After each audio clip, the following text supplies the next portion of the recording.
টি-20 বিশ্বকাপের ফাইনাল ভারত বনাম নিউজিল্যান্ড, কোন দল ফেভারিট? আমার কাছে ভারত ফেভারিট, একটা মাত্র যুক্তিতে। 2024 অগাস্টের পর টি-20 বিশ্বকাপ ফাইনালের আগের দিন পর্যন্ত ভারত 2.5 বছরে কোনো টি-20 টুর্নামেন্ট কিংবা টি-20 সিরিজ হারেনি। একটা দল 2.5 বছর ধরে কোনো টি-20 সিরিজ হারে না, টুর্নামেন্ট হারে না।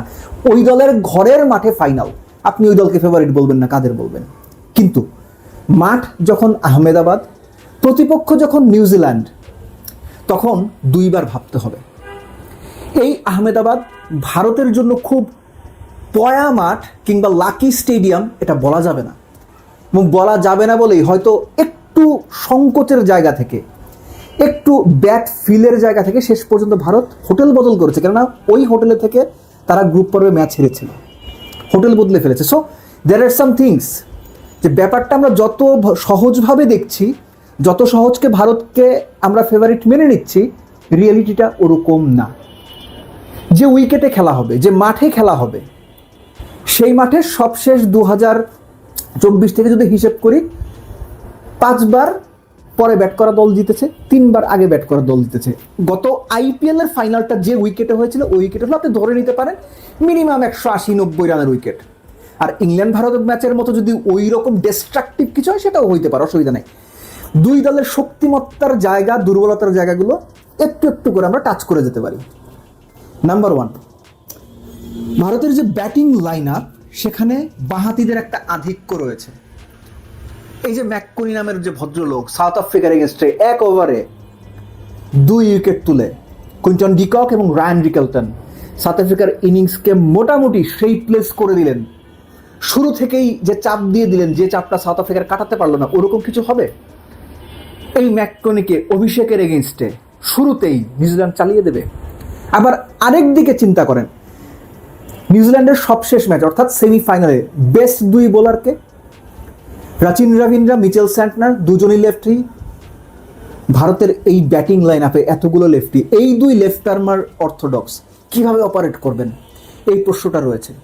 জিমি নিশাম বা জেমস নিশাম সবশেষ ম্যাচে বোধহয় কত 3 ওভারে 42 বা 43 দিয়েছেন, তিনি খেলবেন নাকি তার জায়গায় জ্যাকব ডাফিকে খেলানো হবে? আমি কথাটা এই জন্য বলছি, আহমেদাবাদের যে উইকেটে খেলা হবে, সেখানে স্পিনারদের চাইতে তুলনামূলক, একটা কথা আপনারা প্রায়ই কমেন্ট্রি বক্সে স্পেশালিস্টদের বা কমেন্টেটরদের কাছ থেকে শুনবেন, হিট দ্য ডেক হার্ড, অর্থাৎ উইকেটটাকে খুব শক্তভাবে কিংবা শক্তিশালীভাবে বলটা ওই উইকেটে পিচ করাতে পারেন, একটা এক্সট্রা বাউন্স আদায় করতে পারেন। এই টাইপের বোলাররা বেটার সুবিধা পায়।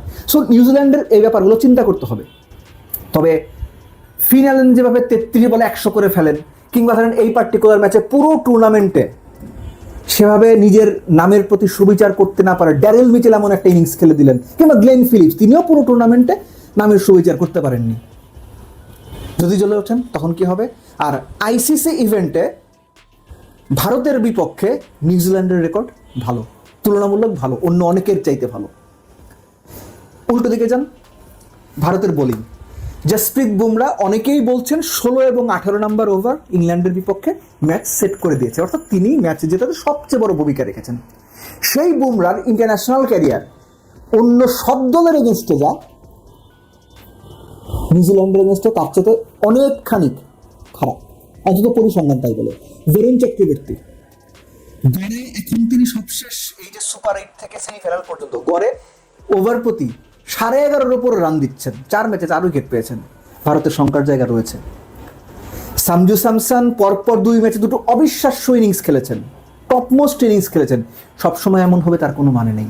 সূর্যকুমার ইয়াদব ওই যে যুক্তরাষ্ট্রের সঙ্গে কত 48-49 বললে বোধ হয় 88-89 করেছিলেন, ওর পর আর একটাও সেরকম ইনিংস খেলতে পারেননি। সো নিউজিল্যান্ডের সঙ্গে ভারতের যে মোকাবেলা আইসিসি টি-20 বিশ্বকাপের ফাইনাল, সেটা কোনোভাবেই সহজ হবার কোনো কারণ নাই। ভারত নামবে, খেলবে, তুরিতে ম্যাচ বের করে নিয়ে যাবে, এরকম হওয়ার সম্ভাবনা ভাই আসলে খুব কম। নিউজিল্যান্ড দলটা হচ্ছে সেই দল যারা প্রতিপক্ষ সম্পর্কে সবাই রিসার্চ করে, কিন্তু নিউজিল্যান্ডের ব্যাপারটা হচ্ছে তারা রিসার্চ যেমন করে, খুব কঠিন পরিস্থিতিতে মাথা ঠান্ডা রেখে ক্যাপ্টেন এবং প্লেয়াররা সেটা এক্সিকিউটও করতে পারে। New Zealand is such a team যারা 2014 বা 2019 থেকে এখনো পর্যন্ত সবচেয়ে বেশি আইসিসি ইভেন্টের সেমিফাইনাল খেলেছে, 6টা সেমিফাইনাল। একটা দল এতখানি ধারাবাহিক, সেই দলকে আপনি রাইট অফ কীভাবে করবেন? কোনোভাবেই পারবেন না, কোনো সুযোগ নাই। ম্যাচটা বা বিশ্বকাপ ফাইনালটা একদম ইভেন। আপনি হয়তো 55-45 বলতে পারেন ভারতের পক্ষে, 49-51 বলতে পারেন ভারতের পক্ষে, একটু হলেও ভারতের পক্ষকে ভারতকে আপনি এগিয়ে রাখতে পারেন, ফাইন, আমি নিজেই মেনে নেব, কারণ আমি নিজেও বলছি ভারত ফেভারিট। কিন্তু নিউজিল্যান্ড এই ম্যাচ জিতে বিশ্বকাপ চ্যাম্পিয়ন হওয়ার সব রকম সামর্থ্য রাখে, সব রকম সামর্থ্য রাখে। সো ভারত তাদের ওই বরুণ চক্রবর্তীর ওই জায়গাতে কোনো বদল আনবে কিনা, কুলদীপ যাদবকে আনা হবে কিনা, কিংবা মোহাম্মদ সিরাজকে খেলানো হবে কিনা, এই ব্যাপারগুলো তাদের হিসেব করতে হবে। আর অভিষেক শর্মাকে ড্রপ করা হবে এটা আমার মনে হয় না। তিনি যে ব্যাকিংটা পেয়ে আসছেন ক্যাপ্টেন এবং কোচের, আমার মনে হয় তাকে ড্রপ করা হবে। সব মিলে যদি আপনি হিসাব করেন, এই ভারত সুপার এইট খেলা দলগুলোর মধ্যে তাদের ফিল্ডিং বা ক্যাচ ড্রপ সবচেয়ে বেশি ছিল, সবচেয়ে বেশি। গড়ে তারা সেমিফাইনাল পর্যন্ত 72% ক্যাচ মাত্র ধরতে পেরেছিল, অথচ সেমিফাইনালে কি দুর্দান্ত ক্যাচগুলো তারা ধরলো। সো পার্টিকুলার একটা ম্যাচে পার্টিকুলার এই ধরনের বড় দল তাদের বেস্টটা বের করে আনতে পারে, হুইচ ইজ ট্রু, এটা মানতেই হবে। Same goes to New Zealand. New Zealand মানে পুরো টুর্নামেন্টেরই একমাত্র দল যারা দুটো ম্যাচ খেলে সেমিফাইনাল খেলেছে। সেই সেমিফাইনালে টুর্নামেন্টের অন্যতম ফেভারিট সাউথ আফ্রিকাকে জাস্ট উড়িয়ে দিয়েছে ফিনালের সেঞ্চুরিতে। ফিনালের মতো কেউ না কেউ এরকম একটা সেঞ্চুরি করে ফেললে কি করার আছে? Anything can happen. যেটা আমি ইংল্যান্ড ভারত ম্যাচের আগের দিন বলেছিলাম যে এক্সপেক্টিং এ নেইল বাইটিং ম্যাচ, এবং যেখানে পুরো অ্যাড্রিনালিন আমরা ফিল করতে পারবো, যে প্রপার এক্সাইটমেন্ট একটা ক্রিকেট ম্যাচে যেভাবে আমরা দেখতে চাই সেভাবে দেখতে পারবো। আশা করব ফাইনালটাও যেন ঠিক সেরকম হয়। ভারত ফেভারিট, আগেও বলেছি, মাঝখানেও বলেছি, শেষেও বলছি ভারত ফেভারিট। কিন্তু দলটা যখন নিউজিল্যান্ড, তখন আপনার বাড়তি চিন্তা করতে হবে, বাড়তি ভাবনা থাকতে হবে। একই সঙ্গে এটা মানতে হবে আহমেদাবাদের ওই স্টেডিয়ামে ভারতের ট্র্যাক রেকর্ড কিন্তু খুব একটা ভালো না, মনে আছে তো?